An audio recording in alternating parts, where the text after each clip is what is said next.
સાંભળજો, એક મંદિરમાં 3 ઘંટ છે, બરાબર? એ એક સાથે 8:30 વાગે વાગે છે. પછી પેલો ઘંટ છે એ 5 મિનિટ પછી વાગે, બીજો ઘંટ છે એ 9 મિનિટ પછી વાગે, અને ત્રીજો ઘંટ છે એ 15 મિનિટ પછી વાગે. તો એકવાર 8:30 વાગી ગયા પછી હવે પાછા એક સાથે 3 ઘંટ ક્યારે વાગશે?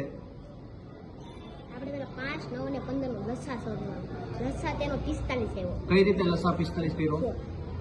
15 છે, 15 તેરી 30, 15 દુ 30. હા. ઈ 9 વડે ન ભાંગી શકતા. Very good. એટલે 5 વડે ભાંગી શકાય છે. બરાબર. 15 તેરી 45. Good. 9 વડે ભાંગી શકાય ને 5 વડે કે 15 વડે કે. Very good. 45 એવો 8:30 માં 45 મિનિટ ઉમેરવાની છે. Very good. તો ઊભું તો એમ ઉમેરી શકાય નહીં, કલાકમાં આપણે ફેરવવું પડે. Very તો good. 1 કલાક અને ઓલકર 15 મિનિટ નાખી દેવાના. અહીંયા 1 કલાક એટલે 9 ઓલા પણ 15 આવી છે. અહીંયા 8 છે ને 9 કલાક અને 15 મિનિટ. Very good. 9:15 વાગે, 9 કલાક ને 15 મિનિટ.